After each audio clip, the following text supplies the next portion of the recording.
شابة جزائرية وهي تطلب أن تنشر هذه القصة.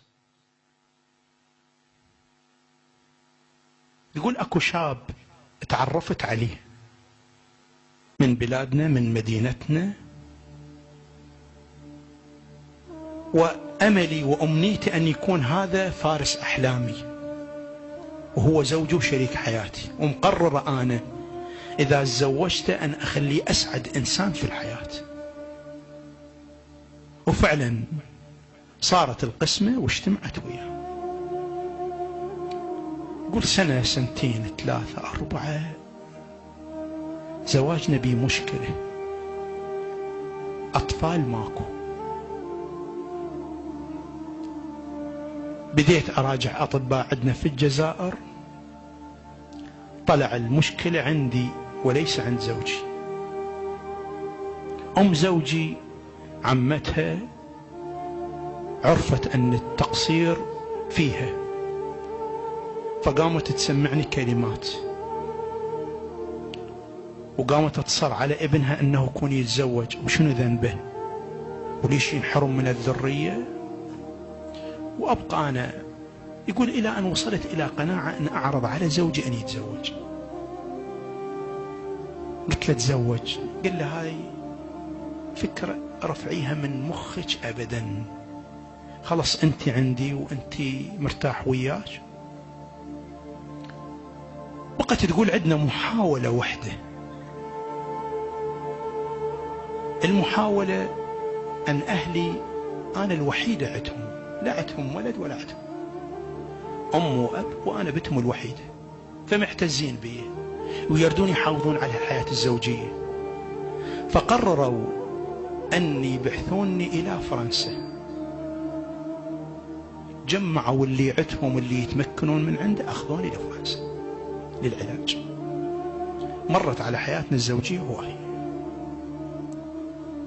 تقول لكن رجعت خائبة تماما، بعد كل مجال وأمل أن تكون عندي ذرية ماكو.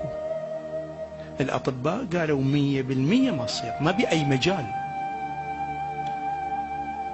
فرجعت بحالة من اليأس والانكسار. كان عندي أمل وين؟ بأطباء فرنسا. يلا أبوي يلا خلي يسمعون اللي يحترضون، هاي من أبناء العامة اللي كتبت هاي القصة بالانترنت، ادخل اكتب قصة المرأة الجزائرية بس. سمعوا اخواني هاي القصة شنو سوت. رجعت زوجي صبر علي، أم زوجي تأذيني. تقول يوم من الأيام أنا طالعة أشتري بعض الحوائج من السوق، صار وقت الظهيرة. وقت الظهيرة تقول اشتريت حوائج وجاية، تقول واقفة بموقف باصات المصلحة. الباصات تقول اجى الباص صعدت، يقول مؤخر الباص كان أكثر طلاب مدارس أطفال، فلقيت مقعدين فارغات. تقول قعدت، واحد من المقاعد لقيت عليه كتاب، تصورت أن الكتاب لواحد من دول الطلاب. فصحت للطلاب قلت لهم هذا الكتاب لكم؟ قالوا لا. واحد من أصدقائكم نزل شافوا الكتاب؟ لا. يعني كأنه اللي صاعدين من مرحلة متقاربين وهاي يعرفون بعض. تقول أنا هم قعدت فتحت الكتاب، كتاب قصيدة عن الزهراء عليها السلام.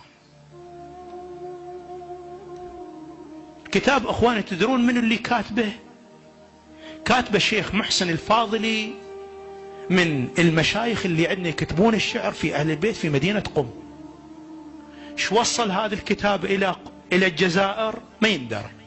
شلون وصل إلى هذا الباص مال المصلحة؟ ما يندرى. يلا أبوي اللي يشككون اللي يتناقشون تردون في موضوع الزهراء عليها السلام. قلت فتحت الكتاب بديت أقرأ بالقصيدة وبدأت دموع تصب. ليش؟ تقول حسيت أكو معاناة أنا قاعد أعانيها. أولا أن الزهراء رحلت عن هذه الدنيا في ريعان شبابها، الشيء الثاني أن عندها جنين مقتول، فقدت جنين، وأنا بحسرة الطفل بعد أنه هي الوحيدة لأبيها وأنا الوحيدة لأمي وأبوي. بعد تقول وأنا أقرأ حسيت أن الزهراء وايد مضطهدة في حياتها، أكو مظلومية جرت عليها، وأنا أسمع كلمات أذى من عمتي وبالبيت متأذاية وايد متأذاية.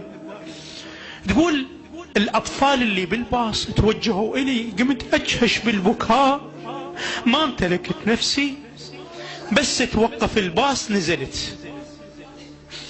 نزلت تقول أسرعت إلى البيت، خليت أغراض البيت وتمددت على السرير والكتاب مفتوح خليته على صدري وأنا أبكي.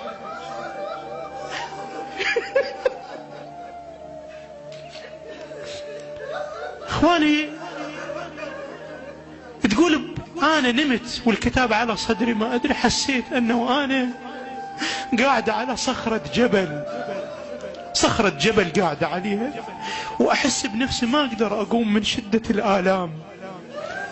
تقول اجتني امرأة قالت لي انطيني ايدك لاخلصنك اليوم من كل شدة. تقول اعطيتها ايدي، قلت لها انا ما اقدر اقوم، قالت لي انطيني ايدك انا اخلصك اليوم من كل شدة. تقول انطيتها ايدي وقمت، قلت لها منو انت؟ قالت انا ام ابيها. تقول انا ما اعرف منو ام ابيها، ما ادري. استيقظت حسيت بالبيت اكو عطر مو طبيعي. هالاثناء انطرق الباب، طلعت لقيت زوجي ينظر بوجهي، يقول لي وجهك مو طبيعي، البيت بعطر، راشة عطر. قلت له لا. سولفت له القضية، قلت له تعرف ام ابيها؟ قال لا.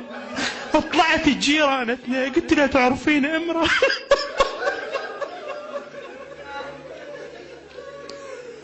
ام ابيها؟ قلت لي بلي، فاطمة الزهراء. فاطمة الزهراء عليها السلام. تقول ردت ابحث عن مصدر عن فاطمة، رحت للمكتبة ما لقيت كتب. تقول دخلت على الانترنت ابحث، لقيت مصائب يجي لها الحديث عنها ان شاء الله. المهم خلال مدة 4 شهور هي تبحث، دخلت التشيع لانه وصلت الى نتيجة. تقول قضية فدك لو ما يوقف عندي بس موضوع فدك يكفي. ليش؟ تقول واحدة من اثنين، لو الزهراء تطالب بما ليس لها، لو أن الخليفة أكل أموال بنت رسول الله، واحدة من الاثنين. فإذا بنت الرسول تاكل حرام، إذن إحنا علينا خوف مرفوع القلم بعد. إذا بنت الرسول هالشكل خوف من نتيجة عامة الناس شلون؟ وإما أن يكون الخليفة أكل أموال بنت رسول الله. فتقول الطامة جدا كبيرة، دخلت التشيع. أخواني إلى 4 شهور كملت، دخلت التشيع، شعرت آلام ببطنها. قالت زوجها اخذني للطبيب، اخذها للطبيب، قال له زوجتك حامل وهي في الشهر الرابع. يا الله. بعد اخواني جابت ولد سمته علي. تقول لي انا حبيب الزهراء علي.